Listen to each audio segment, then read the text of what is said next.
All right, it's time to talk basketball, specifically play-in and playoff basketball. I'm Jose Salviati, editor at thepeachbasket.net. He is Steve Purciello, longtime educator, vice principal, high school basketball coach, athletic director, tired of making decisions, and the host of Celtic Chalk Talk. Celtic Chalk Talk is a pod dedicated to the latest news and opinions surrounding the Boston Celtics from a lifelong fan, Steve. The pod will drop new episodes every Monday, but this is the Shot Clock Pod, the best 24 minutes of random NBA thoughts online anywhere. This podcast was born out of the content in Steve's 13 Rules, random NBA thoughts articles, which he publishes weekly. Steve and I have exactly 24 minutes to discuss what's on his mind around the NBA. Today we'll discuss his latest 13 Rules random NBA thoughts article, where he shares his random thoughts after the play-in games and the start of the 2025-26 NBA season. Now, before we get into it, if you're listening, if you're still here, we're grateful. And we want you to know that this is an independent, fan-driven show, which is a part of the Peach Basket Podcast Network. We're not owned by a big media company, which means what you hear comes straight from real fans who live this game every day. If you believe voices like this should be heard, the best way to support us is simple. Keep listening, tell a friend. When this episode ends, head over to the peachbasketpodcastnetwork.com, head over to the peachbasket.net. Check out more fan-run podcasts and help this independent network grow the way it started, organically, one Hoops fan at a time. We're grateful for your support. Thank you. Steve, are you ready? Let's do it. Let's go. Clock is going. All right. We're going to bounce around today a little bit. You've got some great content like you always do, and we're going to talk about it. But we also had the start of the playoffs, and I want to talk about that too. But I want to start with probably the biggest news coming out of the play-in, and it's unfortunate news. And different people see it different ways. You seem to have a clear-cut opinion, and this is the LaMelo takedown of Bam Adebayo. I didn't see it live. I saw the replays, and when you slow things down, I think you lose context a little bit. So I don't have an opinion, but you do. What did you see? What should have happened?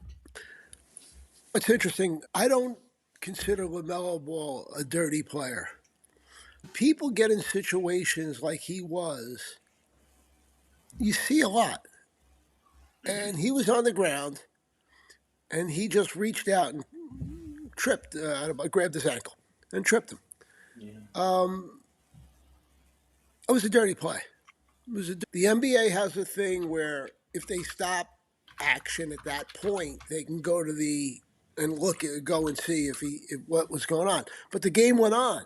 It went down the court and so on. And with Adebayo down, Miami had to call timeout, I believe, and so on. And then they couldn't look at it. So Adebayo is gone because he's hurt. Yeah. Melo plays the game. And ironically, he makes the winning shot to win the game. Yeah. I understand. I think the NBA probably in the offseason will look at that rule and say they have a right to go back if something like this happens, because the NBA the next day said he should have been thrown out of the game and so on, which the NBA being candid doesn't help them. Yeah. I don't think LaMelo, I think he's harmless. He's a kid and he plays. But it didn't show well on him, and it was not part of the game, let's put it that way. So I was disappointed in him, would be the best way. And my take is, I believe he cost Miami a chance to move on. Dang. Yeah. And it's hard to hear. I get it. I understand it. Listen, I played, you played. Obviously, we've never played at that level. But I can't remember in my life playing any sport, really, where I didn't intentionally make a move. Everything is thought through. Things happen quick, of course. Right. But every thought is intentional. And I just can't imagine that wasn't, I don't know what his intent was, but he intentionally reached his hand out. That's for sure. Yeah. No intent to hurt him. But what was the idea there? It baffles me. I can't make sense of it. And I'm trying to. We're going off of it. I can tell you what I'm about. And I can tell you what I believe in. But when it's that split second and you're doing something without thinking about what I believe in or what I'm like, that tells you everything about that person. And I lost a great deal of respect for LaMelo Ball, who I thought was beginning to play with the team and do all the right things. But that just It was uncalled for, and he should have been out of the game. Yeah, that's deep. The old adage is whenever, there's pressure, the real you comes out. And maybe that's a little bit of something LaMelo has to deal with, who incidentally was involved in an odd accident where he just left, and we don't need to go down that rabbit hole. But all right, that's over. Miami Heat, and we'll talk about them. Hopefully we'll get to them a little bit because you've got some thoughts on the Heat down the line. But now let's pivot and let's talk about the playoffs. We'll see if we can go back and forth. We're going to just take a series and then go back to one of the things in your article. Let's start with the Raptors and the Cavaliers. Now, to me, the Raptors are a feel-good story. This is a team that wasn't supposed to be good. They're good. They're in the playoffs. Do they have a shot? They're down 0-1. The Cavs beat them in game one. What do you see in that series specifically for the Raptors? I don't see a shot. At all? Okay. No, 5 games maybe. You said it is a feel-good story if you're a Toronto fan because it's a good city and a good place for basketball. However, they've been building this for a couple of years now. Take a look at what they have. Tell me how much better that's going to get. I don't see much better. And that tells me something unless there's major change. They just re-signed Pirtle for big money. Nobody wants him. Big money meaning 25 or so. And for a couple more years, and he's always hurt. So that's your big man. It's not a great situation. In the second half yesterday, and this I question their coach, because in the second half, Ingram took one shot. Brandon Ingram's their best offensive player. What are you doing? And Ingram said he was supposed to be the screener and so on. Are you kidding? It's like the Lakers taking LeBron last night and saying, you don't shoot. You're going to like a decoy. Come on. That's all we got. We got to use it. But so I don't see it. Yeah. Interesting. All right. So we've got our first prediction. You're thinking 5 games, Cavs over Raptors. Okay. Fair enough. Let's go back and talk about a team that we've talked about quite a bit over the course of this season. This is a team with high aspirations, didn't quite meet them, limped into the playoffs, but they're there. That's the Orlando Magic. You had some nice things to say about them. Are the Orlando Magic back, and do you see a run in them in the playoffs? First of all, if you're paying any attention to my predictions, you'll realize I thought good things were going to happen to Orlando. So that tells you about my predictions. I think the series is going to be there'll be long games, a lot of whistles. They're just unless the referees let them go, because they're just going to beat the hell out of each other. It's going to be physical. It's going to be back in the 90s type games, 95, 90 type games. I believe the Magic have talent, plenty of talent, but I don't know if it's all in the same direction, I guess would be the best way to put it. And because of that, I just think if they didn't straighten themselves out over 82 games, I don't know if they're going to straighten it out in 7. Yeah. I'm using logic, which sometimes doesn't work, but that's why I just think Detroit will win. Let's spend a little bit of time on this. Let's call this bonus topic because it fascinated me. When Cade went down, I think we talked about it briefly last week. When Cade went down, that was supposed to be the start of the end for the Pistons. Not the end of their season, but the end of their rise, the end of their owning the East. They not only owned the East, they won the East, and they got better. How did that happen without their best player? What's his name? Janice Jenkins played well in his place, and they lost. Of course, Cade's great, so they lost something, but he was able to fulfill that position and do it well. And the rest of those guys are decent basket. And Jalen Duren is going to be a max player probably, but the rest of those guys are decent players, good players to some extent. And not great, not stars, but good players, and they've all managed to play well. So that, I think, did it. And they go 10 deep. So if one of their players isn't playing well, you got plenty of other people to choose from. And don't forget, they have probably, he and his brother are the best 2-man defensive combination of Klay Thompson. He can shut people down. So they're not bereft of talent, I guess would be the word to put. Yeah. I got to tell you, I got chills, and I'm overemphasizing it a little bit, but I got chills when you said they're not great, they're not stars, they're the Detroit Pistons. Flashbacks to 2004. That's right. Right? Not great, not stars, but they're the Detroit Pistons, and they mucked their way. And I shouldn't say mucked. They legitimately. No, that's what you do. But that's what goes on in those games. If you're looking to watch basketball, where guys go up and down the court, shoot, and not many whistles Yeah. play, you're watching the wrong series. Because there will be whistles. Orlando does the same thing. They muck it up. Bancaro, who's been a disappointment this year, tries to go to the basket all the time. There's going to be whistles on that. There's just so many things going on where everything comes down to physical. If you think of the two teams, the only good three-point shooter on both teams is Desmond Bane. Think about that. So what do you go? Wow. Somebody might have a hot night, but overall, probably Bane. So what are you going to have? You're going to have a lot of mucked up games, and that's what Yeah. Detroit did all year, and they did it well.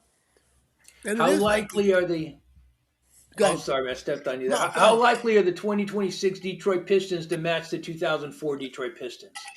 If I remember right, they had an easy finals, so they didn't really have it that rough. Detroit, that 2004 team, I don't think they got lucky. They get Cleveland next round. I think they should be able to beat them. It'll be a tough series.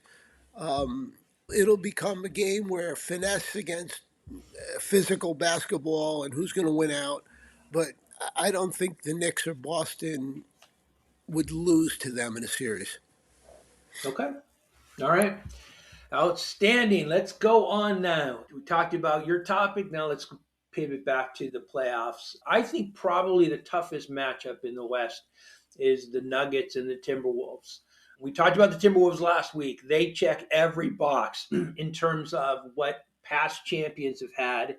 And there is an account on TikTok that's predicting, based on analytics alone, that the Timberwolves are going to win it all because they're top defense. They got one of the top players, top offense, top 3-point scoring, all in the top 10, which every champion in the past. We went over this last week. But they lost to the Denver Nuggets. How do you see that series playing out? You're going to learn everything in the second game. If Minnesota's competitive and if they win, if they lose, I think it'll probably go six. If they win, it could be a long 7-game slog. I thought going in, the two teams, 6 good teams in the West, I thought the two teams that would be out would be Houston and Minnesota in the first round to get it down to the 4 teams. Reason being, I think Houston just hasn't put it together all year. They've struggled. And Minnesota struggled as well. They can beat anybody on any night, and then on another night, they can lose to anybody. It's not a consistent team, and there's some talent. So that's why I looked at it and thought that, and I still believe that. But Houston is lucky they're playing the Lakers, and the Lakers are beat up. And Minnesota's beaten Denver, so I think there's a belief that they can beat them in there. So it's an interesting situation, but I just think Denver will prevail. In 6 or 7? I'd say 6. 6. All right. All right, outstanding. Yeah, yeah. I'm not sure about that one. There's always a first round matchup where you hate to see a team lose because these are two good teams that should be meeting this early. But that's just the West has got good teams, and that's how it plays out. All right. Speaking of good teams, staying in the West, you wrote about this. We wrote an article about it on the Peach Basket as well. And that is the apparent, probably with 99% certainty, end of the Warriors dynasty. And anytime something like this ends, it's hard to watch. Dynasties tend to wade or fade out. They don't just end. And we've seen the slow fading out of the Warriors dynasty. I was surprised that they couldn't beat Phoenix, frankly, but they're done. So what do you see in the future? And let's take a little minute to appreciate what they did. This is a phenomenal team that changed basketball, really. Curry's just a great player. Draymond Green is probably one of the best role players that has ever played the game, and a tremendous defender. Look at the job he did on Kawhi the other night. Kerr, it'll be interesting to see if he does want to come back. I think he will because of Curry. But I think, that's nothing's definite on that. But it was a great run. They're a great team. The 22 championship when they beat Boston was nice. Or was it 23? I don't know what year it was. But when they beat Boston was a nice bow where everybody played. The one thing that bothered me through all this, they haven't mentioned much about the third guy, along with Green and Curry. Well, who's that? Obviously, it's Klay Thompson. And that bothers me because he was just as instrumental as the other two. Maybe not as much as Curry, but as instrumental as Draymond in his day. Don't forget, I think he set the record for points in a quarter, all that good stuff. Yeah. You realize, I wish he would begin to get some of the credit. And being a sentimental person, I'd love to see them bring him back for, if those guys come back, him come back for his last year of his contract. Yeah. Yeah, it's like I get what you're saying. I think it's one of those tough situations where he's on another team, so you're just not going to get him the love right now. These are the kind of things that you tend to appreciate after. 10 years from now, when they have everybody back in for this great big reveal of a statue or something, KD might be back, Klay will be back, and that's when San Francisco can rise up and really Well, appreciate him. the future, though, is interesting because Butler's probably going to be back next year. Rumors Yeah. about LeBron. Yeah. Meaning they're gonna get the old gang riding again. See if Come they on. play the playoffs and play well. But the problem is, as we've talked about many times, when guys are in their 30s, playing 60 games in a season is big. Because if they have prominent roles on their team, they meaning they're getting over 30 minutes a night. They're just not healthy. They can't stay healthy. Yeah, the LeBron rumors to Golden State. I get it. The idea of watching LeBron and Steph play together, it's cool, undeniably cool. But I don't know, man. Would have been great 10 years ago. Undeniably amazing 10 years ago. All right, what we're going to do now is we're going to mesh together two things. One article that you snippet in your article that you wrote and a game. This is what I mean by that. You wrote that the Atlanta Hawks tanked wrong. And I'll let y'all read the article to get the details of what Steve's thoughts were there. But they got the New York Knicks. And you surmise that it might be because of one particular player. That player, Okongwu, had a good game against the Knicks, but they ended up losing. How do you see that series playing out, Knicks versus Atlanta? I think it's a tough series. I think Atlanta's good, and they will get Really? better. They do need to sign C.J. McCollum, but they will get better. But they do, and they also need a big. Okongwu's 6'9". When I thought about this going into Sunday last week, I said, wait a minute. Why is it Atlanta sitting everybody out? They need to win to play Cleveland. Do they want to play the Knicks? And I thought about it a while, and I said, what reason would you want? They just got beat at home by the Knicks about a week or two before. What would make you want to do that? And the only thing I can come up with, Okongwu is 6'9". He can shoot, and he can do certain things on the court, but he's 6'9". And we'll keep coming back. He's 6'9". And Jock Landale is their only big that's in reserve, and he's out. He's got a bad ankle, and he's out. So now you're going against Towns and Robinson. Are you picking that? Because Towns and Robinson rarely play together, although they did last night. Rarely play together. Are you choosing that because there's only one on the court at the time, as opposed to Cleveland having Mobley and Jared Allen? How the hell are you going to guard it? I don't know. So are they choosing it for that reason? I don't quite know. And the thing about it, the silliest thing is, a lot of guys sit out on the last Sunday. Outside of somebody getting hurt in that game, they've got a week off. Why not play them? So I thought about it. I don't think Atlanta's good enough to beat the Knicks. I think they can give them a problem or two, but I don't think they're good enough to beat them. But it just doesn't. I couldn't find any other reason in my mind why you would do that. Somebody somewhere saw an advantage they had against the Knicks that they didn't have against the Cavs. But the thing I keep thinking about is 2 weeks ago they played in Atlanta, a lot better than playing in New York. And they lost by about 3 points when McCollum shot the ball at the buzzer and went in, but they lost at home. So if you're losing at home, you got to beat the Knicks once in New York to win that series. That sounds pretty rough to me.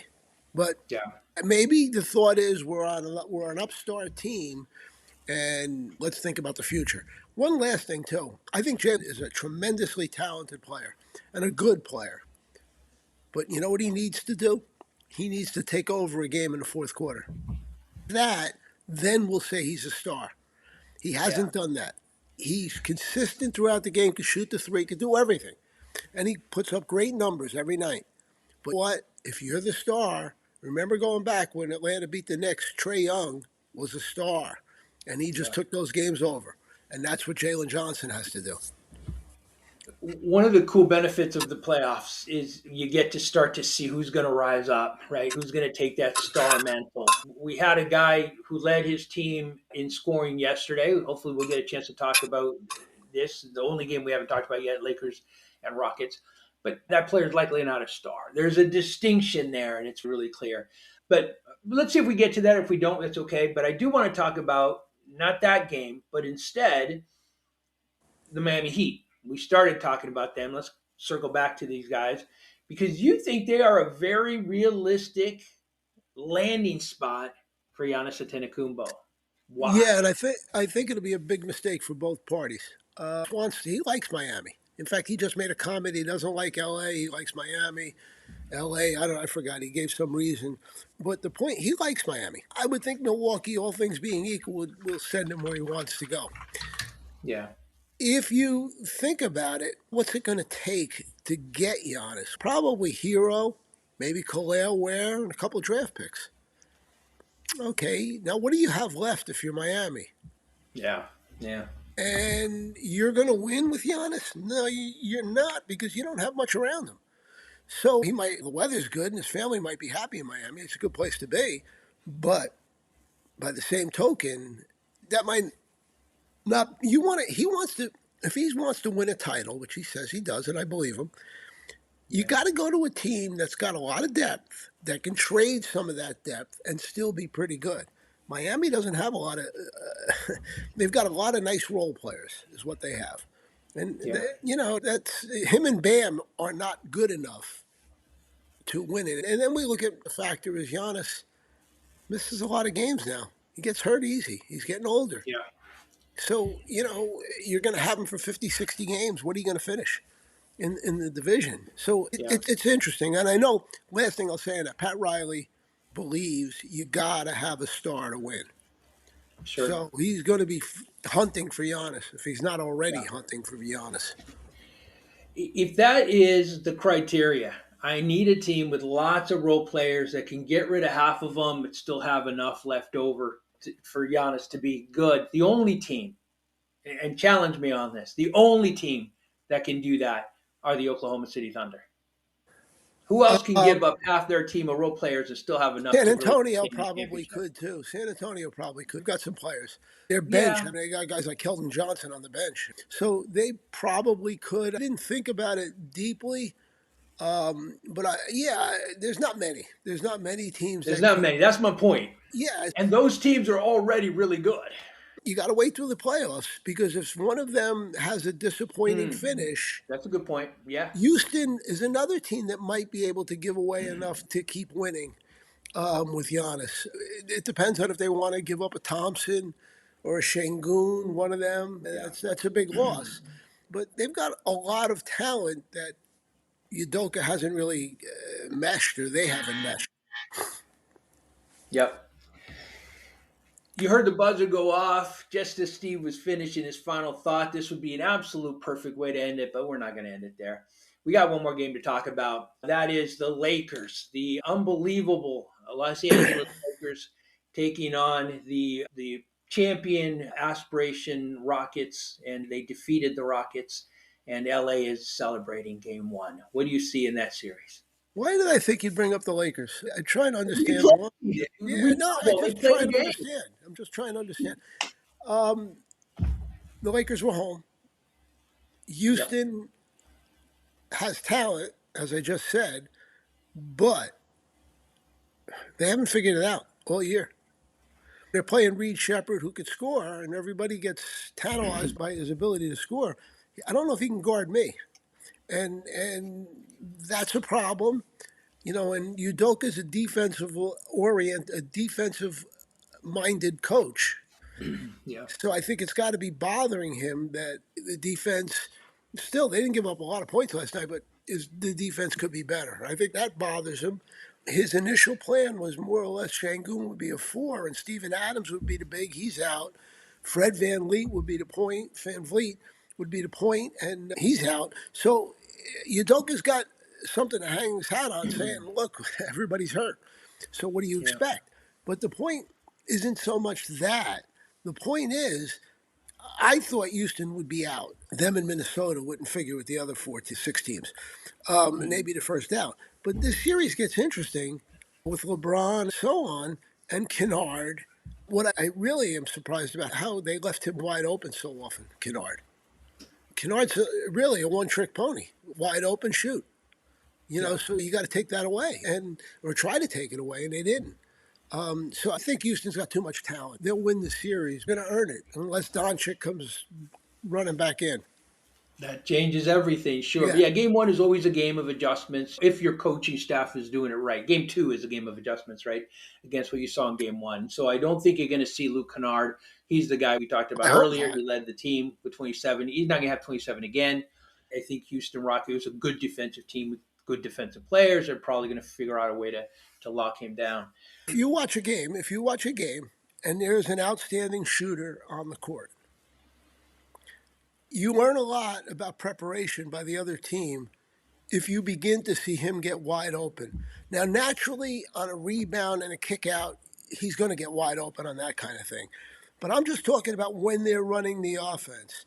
If they're running the screen and roll for that shooter and they're in drop, the defense is in drop, so that shooter's getting wide open, what are you doing? And I'm going to use not even a star, Sam Hauser, who's a tremendous 3-point shooter.